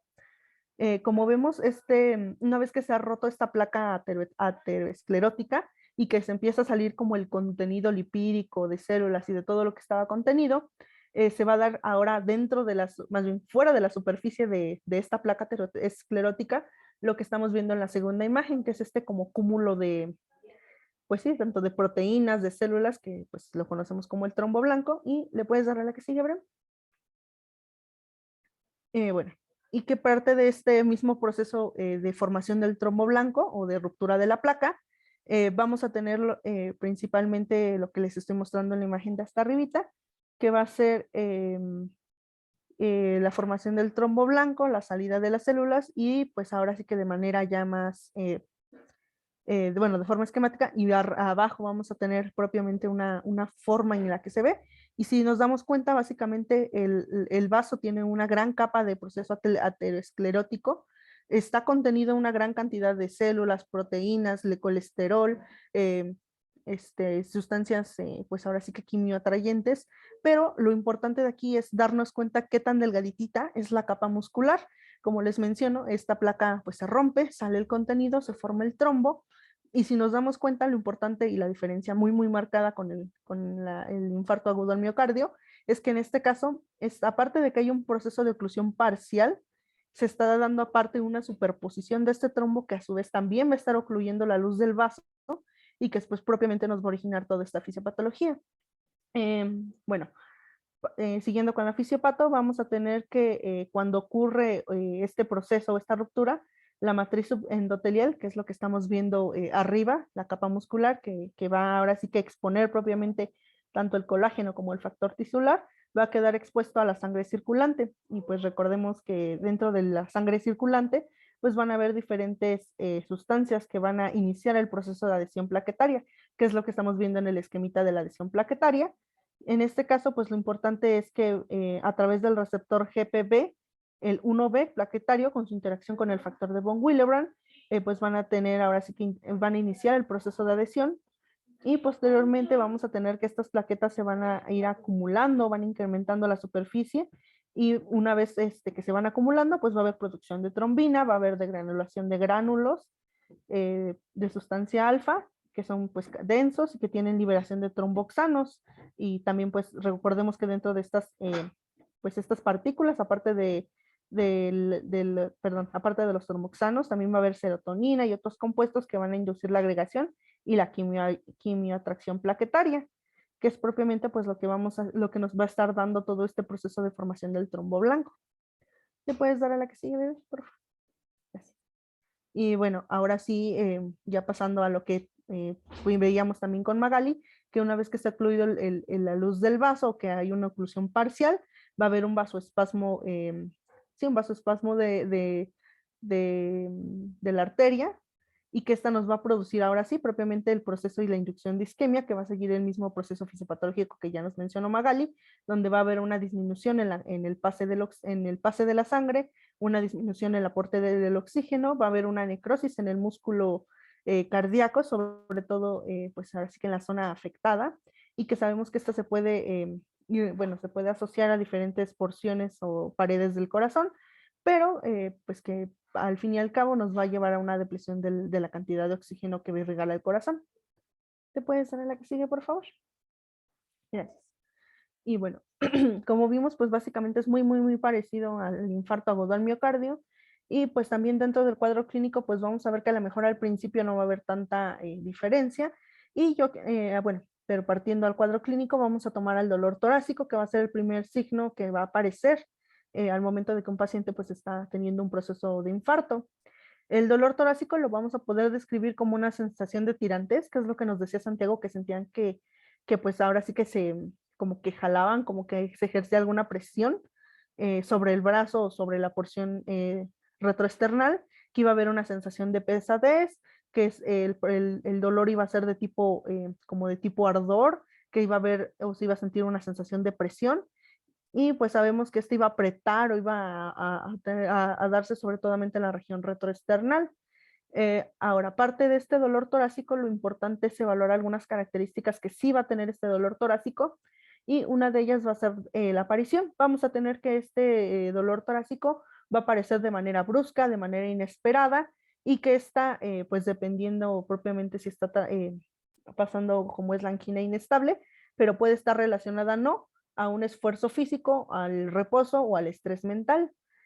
También vamos a tener que evaluar la localización, como ya se los mencioné, y lo típico pues es que se encuentre en la región retroesternal, pero pues también vamos a encontrar algunas variaciones que más adelante vamos a ver, pero es raro que se irradie hacia el hipogastrio o que bueno, sí que se irradie el epigastrio, y que tiene que ser de carácter difuso. En cuanto a la intensidad, vamos a tener que, se refiere que es de tipo moderada o severa al inicio, es decir, es muy fuerte al principio, pero después pues como que va disminuyendo, pero permanece constante, es decir, es persistente el dolor. En cuanto a su cualidad, pues vamos a ver que es opresivo, lo característico y que hemos visto muchas veces, como estamos viendo aquí con Homero, que es que el pacientito pues se lleva la mano hacia el corazón, es decir, hacia la zona donde está ocurriendo el dolor propiamente, y tiende como a poner su manita sobre el pecho. En cuanto a la irradiación, pues ya sabemos que también dentro de las características más comunes es que inicia o se refiere que es del lado izquierdo, y que este por lo regular se irradia hacia abajo, es decir, desde el hombro, el brazo, la mano, y sienten esa sensación como de hormigueo, y que posteriormente también puede irradiarse hacia la mandíbula, perdón, hacia el cuello, hacia la mandíbula, y en algunas ocasiones, pero es muy raro, que se puede decir que hasta se irradia del otro lado del lado contrario al corazón. También dentro de la duración es importante tener en cuenta cuánto tiempo lleva de inicio este tipo de dolor. La literatura se habla un promedio de 10 minutos, pero vamos a ver que puede variar hasta en 20, 25 minutos dependiendo de dónde se lea. Y asociado a este dolor torácico, con todas sus características vistas, también puede presentarse síntomas acompañantes que regularmente son manifestaciones de tipo neurovegetativas, como puede ser la sensación de náusea, de vómito.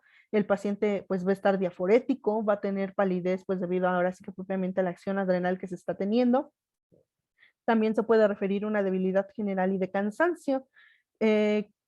Parte de esto, ¿le puedes dar a la que sigue, por favor? Gracias.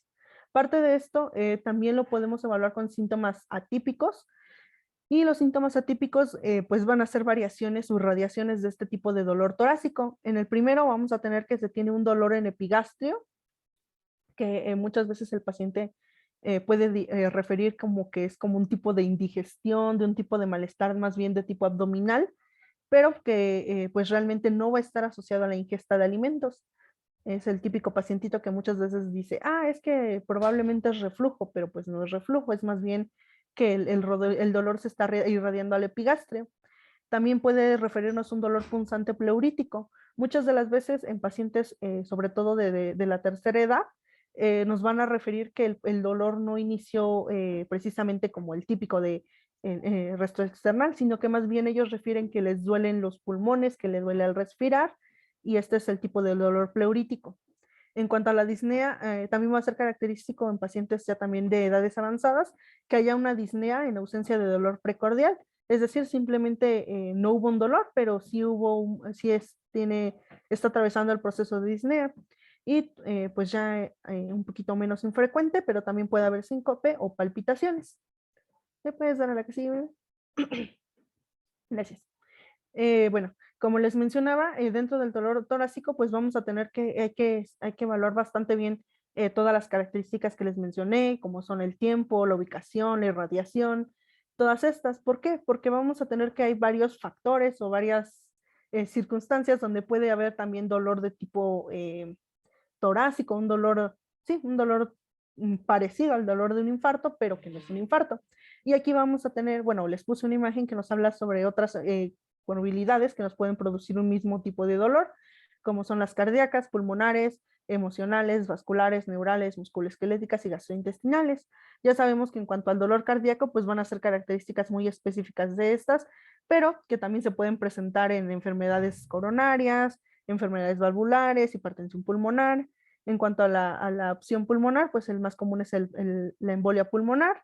También podemos asociarla a procesos emocionales como son la ansiedad y la depresión. Recordemos que en un ataque de ansiedad, pues también pues ese dolorcito pues como que nos impide respirar, se podría llegar a confundir, pero pues realmente es un ataque de ansiedad. También podemos encontrarlo en procesos vasculares, como va a ser la disección de la aorta, en un proceso neural, como va a ser en el herpes zóster, y pues lo más importante es hacer un diagnóstico diferencial cuando es un dolor propiamente cardíaco, cuando es un dolor pues podría decirse provocado por una úlcera gástrica, por una hernia hiatal, pancreatitis, colecistitis, pero pues como les menciono, esto va a depender de la irradiación del dolor. ¿Le puedes dar a la que sigue, por favor? Gracias. Propiamente dentro del diagnóstico, pues va a ser igual, muy parecido a lo que ya veíamos con el infarto agudo al miocardio y con elevación del ST, pero aquí es importante mencionar que la historia clínica y la exploración pues van a tener un gran peso y van a ser las que van a guiar la pauta hacia el diagnóstico de un infarto sin elevación del ST. Lo más común dentro de la epidemiología, y como se los clasifique según los cuadros de edad, vamos a tener que el hombre por lo regular es mayor a 45 años y en una mujer pues es mayor a 55, o que ya pasó su etapa de menopausia o que no tuvo una terapia de reemplazo hormonal. En cuanto al género, pues también es más común en el hombre, y la historia familiar va a ser importante porque vamos a tener que evaluar algunas circunstancias, por ejemplo, en pacientitos que tienen antecedentes de familiares que tuvieron o fallecieron de una enfermedad cardíaca, y es importante tener en cuenta qué edad también tenían. En la mayoría de los hombres va a ser hombres menores de 55 años y mujeres mayores de 65 años. En cuanto a otros factores, pues vamos a tener a pacientes que fuman, pacientes con hipertensión arterial sistémica, con valores de colesterol pues muy altos, o de LDL muy altos, o con concentraciones de HDL pues bajas, ¿no? También procesos de diabetes o de obesidad. Y para la exploración física, pues lo más común es encontrar a un pacientito que está hipotenso, que está pálido, que tiene un llenado capilar disminuido, que está atravesando un diestrés respiratorio, que al momento de la evaluación pulmonar vamos a tener crépitos pulmonares y que, bueno, aquí va a depender también el tiempo en el que se le encuentre, pero puede estar taquicárdico o bradicárdico. En cuanto a la evaluación, perdón, a la exploración física, ahorita vamos a ver específicamente la presencia o la ausencia de ruidos cardíacos, pero pues regularmente, dependiendo de la edad, también pueden llegar pacientes inconscientes. ¿Le puedes dar a la que sigue, por favor? Y bueno, como les mencionaba, dentro de la exploración física, lo importante pues va a ser ahora sí que propiamente la auscultación cardíaca. Vamos a tener que, en la mayoría de las literaturas se refiere que al momento de que está atravesando o está viendo este tipo de dolor torácico, va a haber un apagamiento de los ruidos cardíacos bueno, en cualquiera de los focos pulmonares de donde se escucha el latido cardíaco. Lo más común, y vamos a hablar un poquito de los ruidos cardíacos, va a ser que cuando hay presencia de un ruido cardíaco, que ya sabemos que pues cuando aparece esto ya es signo de por sí de o signo de alarma en cuanto a un ruido anormal, este se va a hablar de una disminución de la distensibilidad del corazón. Pero cuando aparece un tercer ruido cardíaco, a lo mejor nos podría ser intuitorio de una insuficiencia ventricular izquierda.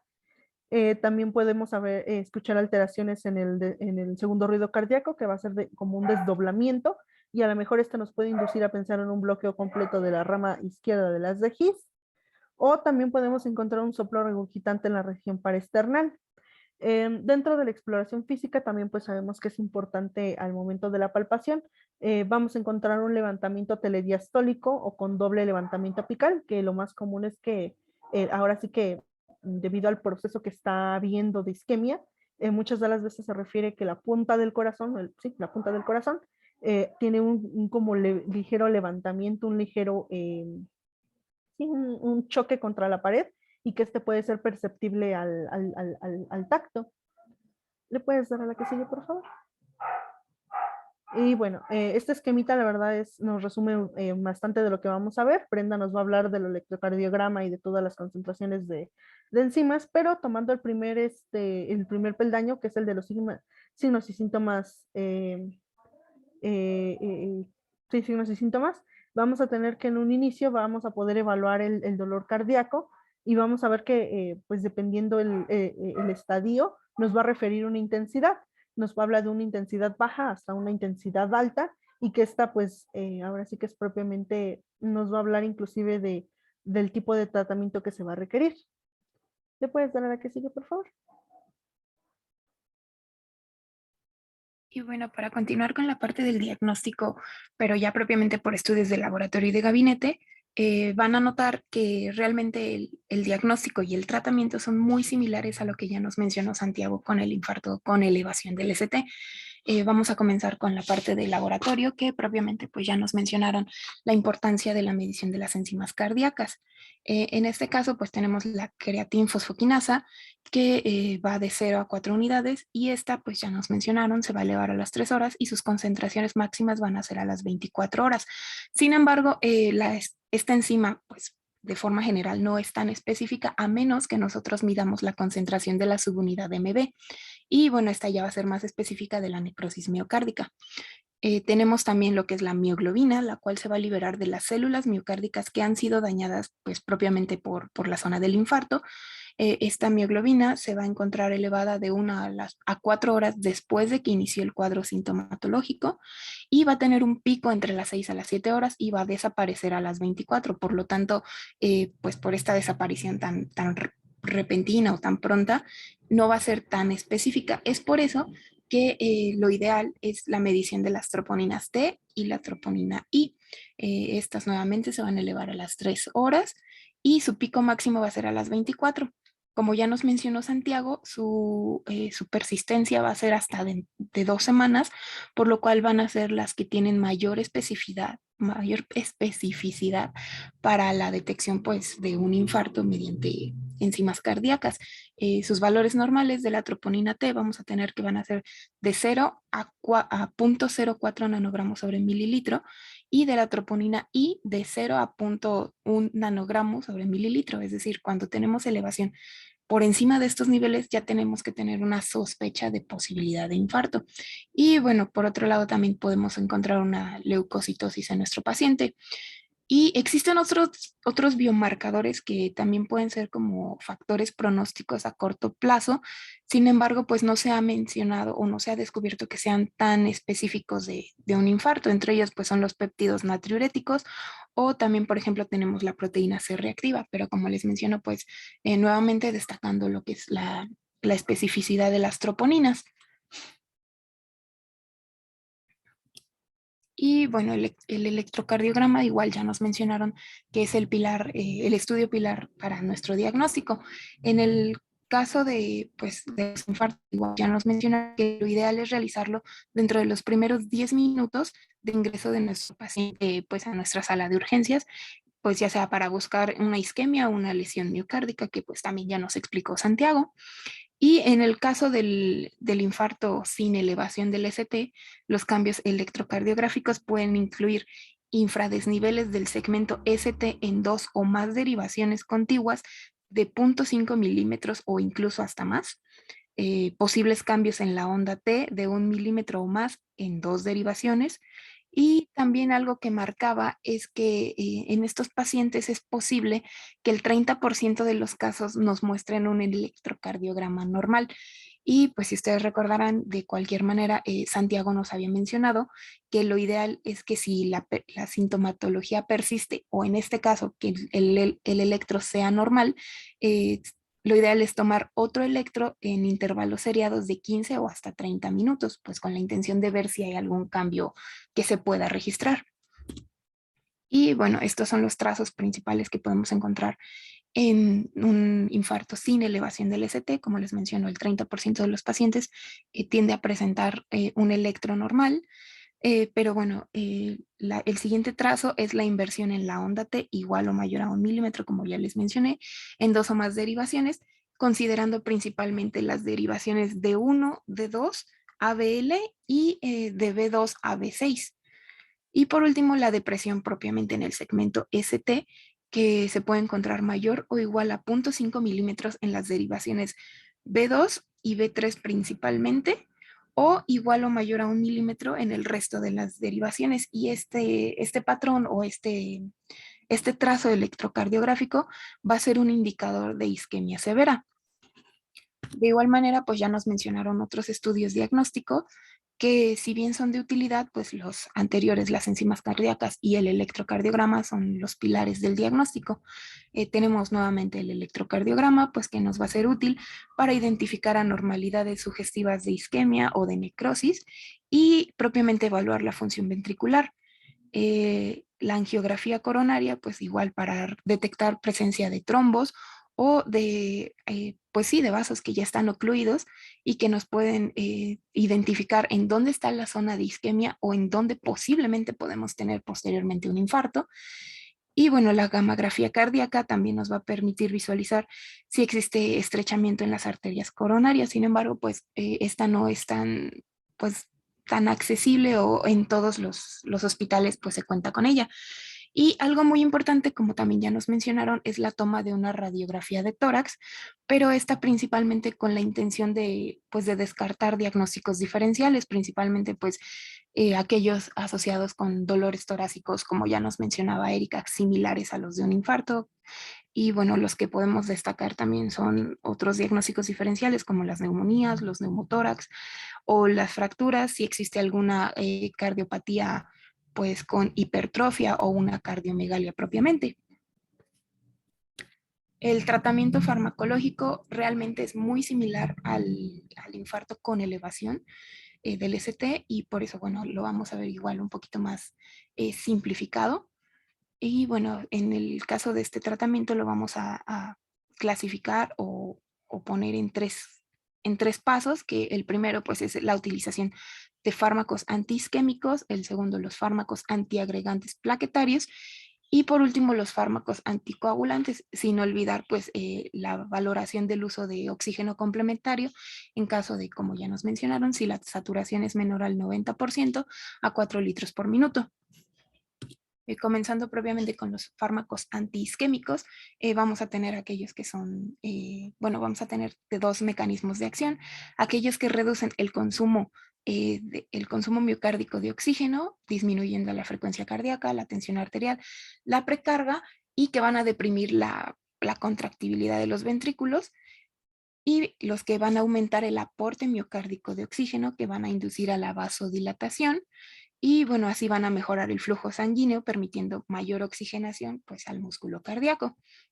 Dentro de estos fármacos isquémicos tenemos los bloqueadores beta, que van a inhibir competitivamente los efectos de las catecolaminas a nivel miocárdico, y como ya les mencioné, pues van a reducir el consumo de oxígeno en el miocardio. Y esto, ¿cómo lo van a hacer? Pues disminuyendo la frecuencia cardíaca, la tensión arterial y la contracción del músculo. Y por otro lado tenemos el grupo de los nitratos, que van a ser vasodilatadores, que van a mejorar el flujo sanguíneo y van a permitir que el oxígeno llegue con mayor suministro al músculo cardíaco. En el caso de los nitratos, se menciona en la guía de práctica clínica que son más eficaces si se utilizan de forma intravenosa, pero pues también podemos destacar lo que son los nitratos sublinguales, como ya nos mencionó Santiago. La que más destaca es la nitroglicerina, y bueno, en este caso se menciona también que las dosis de los nitratos pueden ir en aumento gradualmente hasta que los síntomas remitan, o en caso de pacientes hipertensos hasta que la presión arterial se normalice. Por otro lado, tenemos los fármacos antiagregantes plaquetarios, los cuales van a tener como objetivo reducir el riesgo de complicaciones isquémicas agudas y la recurrencia de los episodios aterotrombóticos. Como ya vimos en la fisiopatología, pues el principal pues, desencadenante de estos infartos son las placas de ateromas.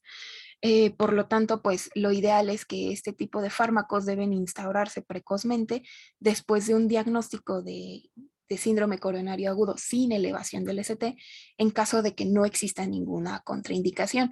Contraindicaciones principales pues son problemas en la coagulación, o algún paciente que tenga alguna enfermedad pues que comprometa la circulación, es decir, las hemorragias, como podrían ser las hemofilias. Y en este caso tenemos tres clases de fármacos, que son los primeros, los inhibidores de la COX-1, los antagonistas del receptor plaquetario y los inhibidores de la glucoproteína 2B y 3A. El principal fármaco, como también ya nos mencionaron, inhibidor de la COX-1 es el ácido acetilsalicílico o la aspirina, que se ha asociado importantemente a la reducción de las complicaciones vasculares mayores, casi en un 50%. En este caso hablamos de una dosis carga de 150 a 300 miligramos y una dosis de mantenimiento de 75 a 10 miligramos por día. Y en este caso igual la guía de práctica clínica nos menciona que este tratamiento en pacientes que tienden a hacer infartos o que tienen el riesgo de presentar un infarto, el tratamiento se puede extender hasta 2 años. Y el siguiente medicamento son los antiagregantes plaquetarios con acción que inhiben el receptor plaquetario. En este caso destacan varios como el clopidogrel, prasugrel, ticagrelor, pero sin embargo el más utilizado es el clopidogrel. En este caso va a reducir igual los eventos isquémicos recurrentes posteriores a un infarto sin elevación del ST, y se recomienda mantenerlo durante 12 meses, a excepción de que haya alguna contraindicación, como les mencionaba, de alguna alteración en los tiempos de coagulación o algún riesgo de sangrado excesivo. En este caso, el clopidogrel se va a dar en una dosis carga de 300 a 600 miligramos y una dosis de mantenimiento de 75 miligramos por día. Y por último tenemos lo que son los inhibidores de la glucoproteína 2B o 3A, que van a administrarse de forma intravenosa y van a bloquear la agregación plaquetaria al inhibir la función del fibrinógeno a su forma activada. Y bueno, en estos casos pues solamente leí que se utilizan en situaciones de rescate o que ya se presenten pacientes con complicaciones trombóticas. El siguiente grupo de fármacos son los anticoagulantes, que van a inhibir la generación o la actividad de la trombina, y con esto van a reducir las complicaciones trombóticas.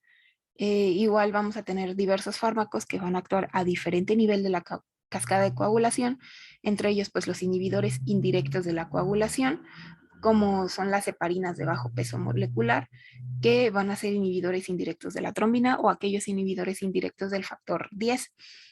Y por otro lado tenemos también el otro grupo, que son los inhibidores directos de la coagulación, que y de igual forma son inhibidores, en este caso, pues directos del factor 10 o inhibidores directos de la trombina. En este grupo de fármacos van a destacar pues los siguientes. El más utilizado es la enoxaparina, 1 miligramo por kilo 2 veces al día vía subcutánea, que posteriormente se va a reducir a 1 miligramo por kilo una vez al día si la tasa de filtración glomerular lo permite. Pero en caso de que no se cuente con enoxaparina, pues podemos utilizar lo que es propiamente la heparina no fraccionada intravenosa en un bolo inicial de 60 a 70 unidades sobre kilo, hasta un máximo de 5.000 unidades, seguido de una infusión de 12 a 15 unidades por kilo por hora, hasta un máximo de 1.000. Pero bueno, esto destacando nuevamente que si tenemos enoxaparina, pues es la más utilizable.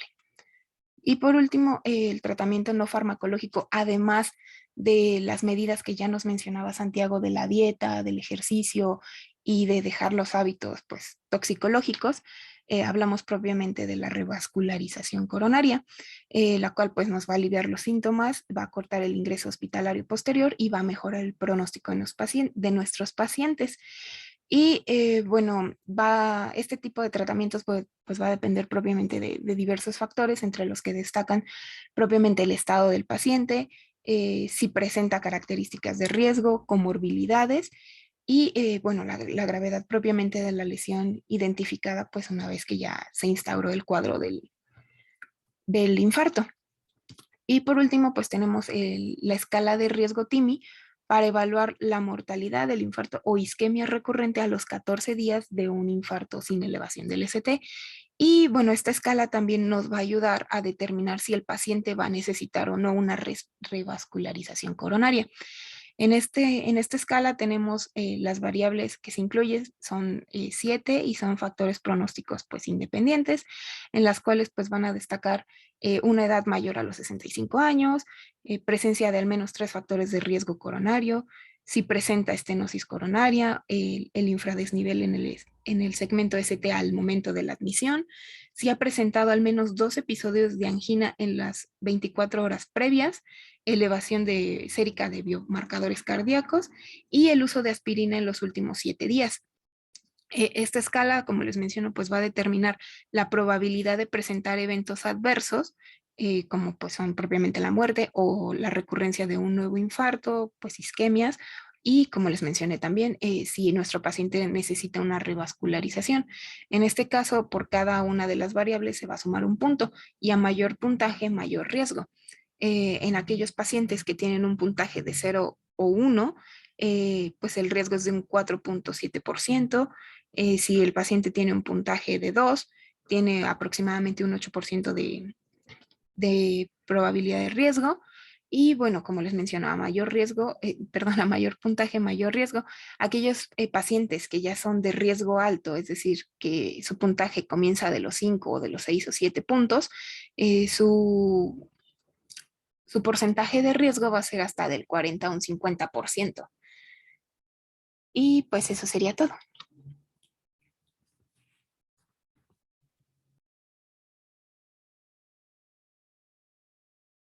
Ok, doctores, hay varias cosas que hay que ver y hay que aclarar, ¿de acuerdo? ¿Sí me escuchan? Sí, Sí, doctor. Bueno, primero, vamos a empezar por el infarto con desnivel positivo del ST. El síndrome isquémico coronario agudo, porque así es completo, síndrome isquémico coronario agudo, con desnivel positivo del ST, se puede dividir en dos, ¿sale? En angina inestable de alto riesgo y infarto agudo del miocardio, con desnivel positivo del ST. Cuando un paciente llega con un dolor típico, que ya lo dijeron, dolor torácico anterior, con la radiación, con diaforesis, náuseas, vómito, y llega al servicio de urgencias, lo que deben de hacer en los primeros 10 minutos es tomarle un electrocardiograma. Una vez tomándole clínica y electrocardiograma, que presenta un desnivel positivo, para que sea representativo y pueda realmente leerse y saber que es un infarto, al menos tiene que tener dos derivaciones que ven la misma cara con un desnivel positivo del ST.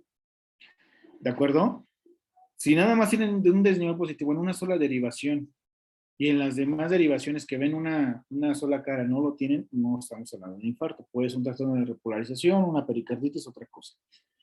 Forzosamente tiene que ver al menos dos derivaciones que vean la misma cara. Ya las caras del corazón ya las tienen, apúntenlas, grábenlas, grábenselas por el amor de Dios. ¿Sale? Para nosotros, cuando tenemos un paciente con un infarto agudo con desnivel positivo del ST, es un tratamiento ya establecido, ¿de acuerdo? Es aspirina, dosis de carga de 300 miligramos, clopidogrel, dosis de carga de 300 miligramos, enoxaparina, 30 miligramos IV, dosis única, enoxaparina, 1 miligramo por kilogramo de peso subcutáneo cada 12 horas, y en dado caso que esté que sea hipertenso, nos ayuda lo que sería el enalapreno o los sartán, algún IECA, o algún ARA. Posterior, dependiendo del dolor, de la presión, podemos utilizar lo que será isosorbide. No sublingual, vía oral, por favor. ¿De acuerdo? Recuerden que hay indicaciones y contraindicaciones para dar un tratamiento. Se tiene que hacer un interrogatorio rápido. Nosotros vamos a dar esas dosis de medicamentos que son uno de los más importantes en él y sobre todo quitarle el dolor a mi paciente. ¿De acuerdo? No se les olvide. ¿Por qué llega el paciente? Pues por dolor torácico, ¿no? Una. Dos. La siguiente. Al paciente con desnivel positivo, con infarto agudo de miocardio, con desnivel positivo del ST, se le tiene que dar fibrinolisis, ¿sí? Si no hay ninguna contraindicación. La fibrinolisis son mediante 3 medicamentos. Una es tenecteplase, alteplase o streptokinasa. Comúnmente la streptokinasa ya no está en uso porque era un no selectivo, pero la alteplase y tenecteplase son selectivos. Los dos los podemos, ya les dijeron las dosis en la diapositiva. Ahora, el tenecteplase es de los más sencillos para administrar, perdón.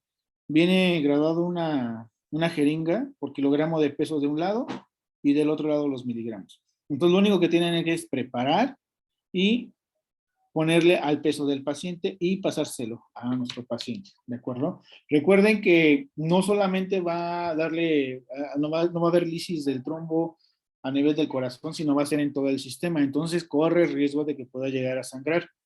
Dentro de lo más catastrófico, pues es la hemorragia cerebral que nos puede llegar a tener nuestro paciente. Entonces, nosotros vamos a hacer eso, damos dosis inicial que se llama tratamiento óptimo y vamos a darle fibrinolisis con alguno de los dos que tengamos, alteplase o tenecteplase. Para eso tienen que tener un electrocardiograma inicial, uno cuando le están dando fibrinolisis y otro a los 90 minutos de haber iniciado la terapia de reperfusión, es decir, al haber administrado el tenecteplase. ¿Sale? Eso es lo que tienen que hacer, sí la tienen que tomar enzimas cardíacas y empezar a evaluar. Ya les enseñaron la curva de cómo las primeras enzimas que se van a elevar, la primerita es la mioglobina, pero esa no es específica. Las troponinas sí, ¿de acuerdo? En las primeras 3 horas se van a empezar a elevar las troponinas, en especial la troponina I. Eso nos van a ayudar a saber si se está infartando. Sin embargo, para dar un tratamiento no necesito las troponinas, no necesito laboratorio. Lo único que se necesita es tener clínica y electrocardiograma. No necesitamos más. Las de febrero son 2. Entonces, tiene que estar muy al pendiente y saber interpretar un electrocardiograma. ¿De acuerdo? Recuerden que ese tratamiento del paciente con infarto agudo de miocardio, si ustedes llegaran a tener el fibrinolítico y le llegan a administrar a un paciente que no se está infartando, corre en riesgo la vida de ese paciente en vano. ¿Sale? Tienen que tener mucho conocimiento sobre la e interpretar el electrocardiograma. Recuerden las derivaciones y recuerden las caras en las que ya estamos teniendo. Entonces, ese es el tratamiento inicial por urgencia. ¿De acuerdo? La única diferencia entre en el infarto agudo hay unas diferencias, no es la única, sino pacientes que les estoy diciendo que el tratamiento que les acabo de mencionar es en pacientes menores de 75 años. Pacientes mayores a 75 años se tiene que dar la dosis de la mitad del fibrinolítico. Esa es una. la otra cuestión es por el tiempo. Si yo tengo, supongamos que tuviera el acceso a un intervencionismo coronario percutáneo,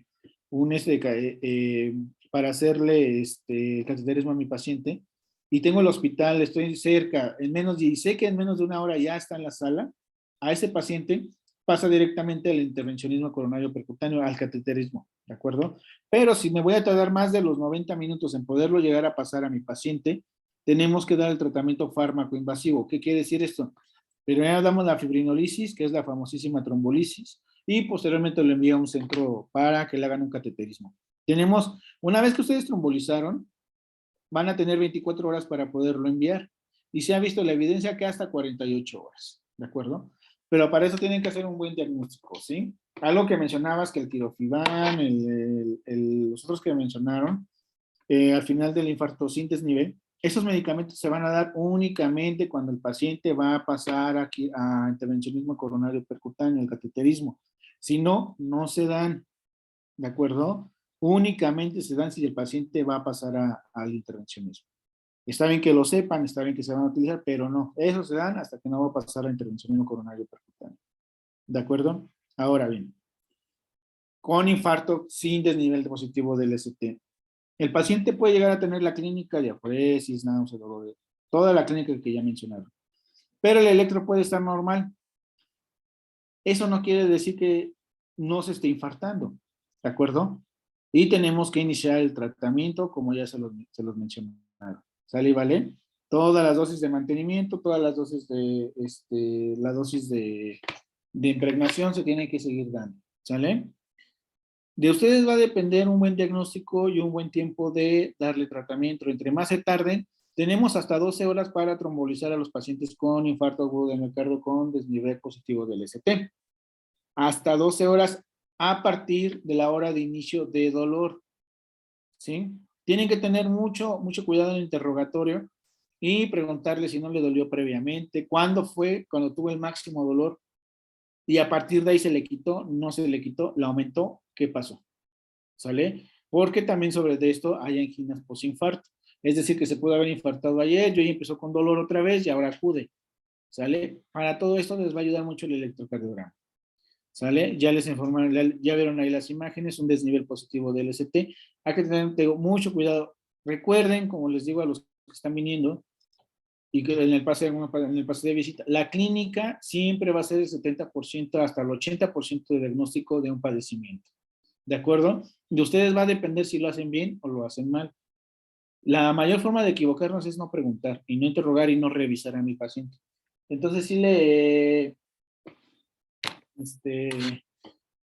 por favor, siempre interroguen, siempre pregunten y siempre en un paciente con dolor torácico, no me refiero y tenemos el acceso, y es un paciente mayor de 30 años, factores de riesgo cardiovascular, diabético, hipertenso, que fuma, sedentarismo, obesidad, hay que tomarle un electrocardiograma.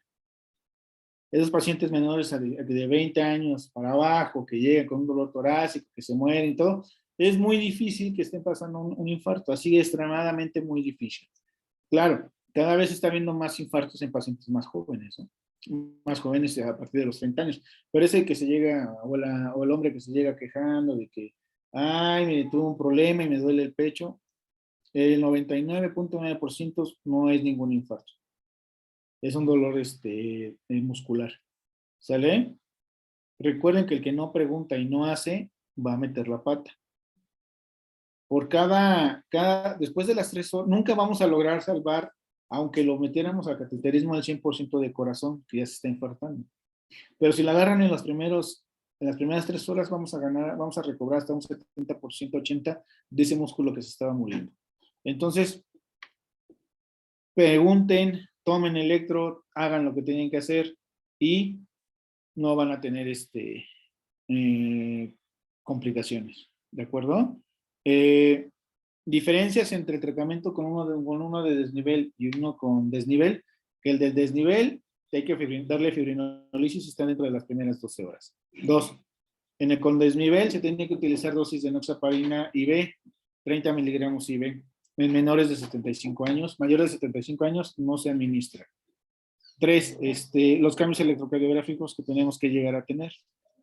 Pacientes sin desnivel positivo del ST, no se da dosis intravenosa de enoxaparina, no se le deja infusión de lo que sería heparina no, de bajo peso molecular, ni de enoxaparina de no fraccionada, ¿sale? No se les deja porque no tenemos la evidencia. Al menos, ¿cómo nos vamos a dar cuenta que es uno sin desnivel positivo y que no fue una angina? Una, la duración del dolor, ¿sale? 2, ahí sí va a ser muy, muy importante estarle tomando bueno, en los 2 infartos, pero en este estarle tomando para electrocardiogramas seriados para ver si no hay algún cambio sobre la elevación del segmento ST.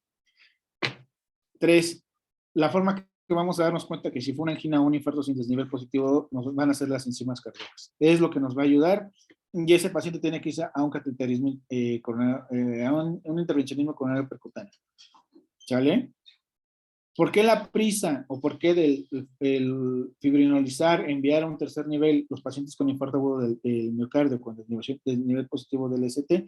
Porque son los más catastróficos, son los que además se mueren, ¿sí? Son los que nos causan demasiadas defunciones, entonces son los que damos, y sobre todo, el índice del beneficio de la reperfusión farmacológica es mucho más con desnivel que sin desnivel.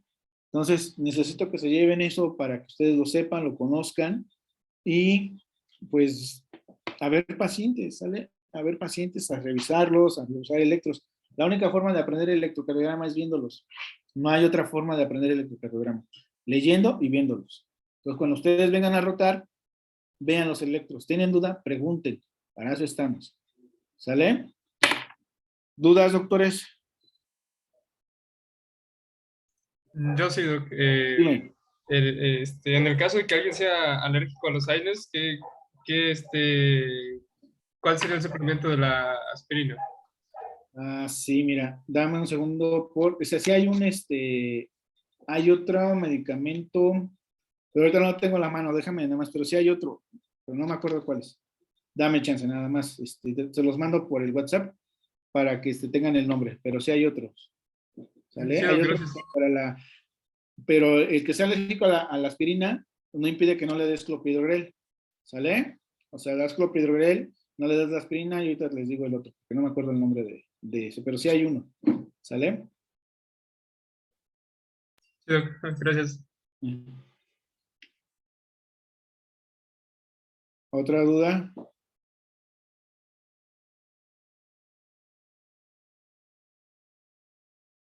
¿No? Órale, maestros del infarto, ¿eh?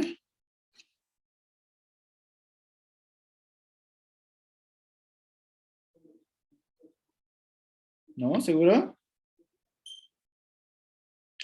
¿Cómo le van a quitar el dolor? ¿Dónde voy a terminar? ¿Puedo interrumpirte?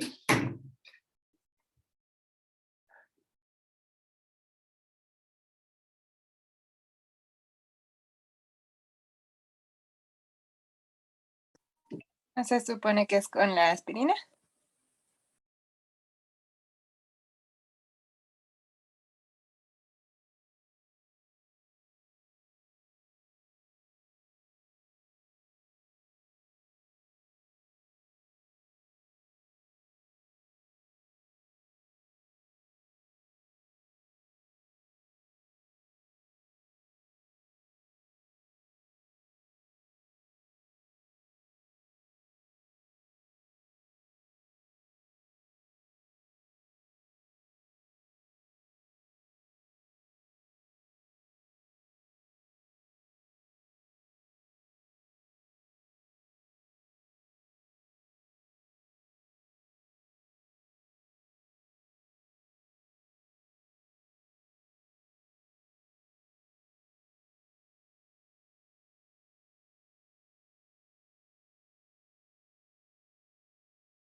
¿Alguna otra duda, doctores? Es que no les escucho nada.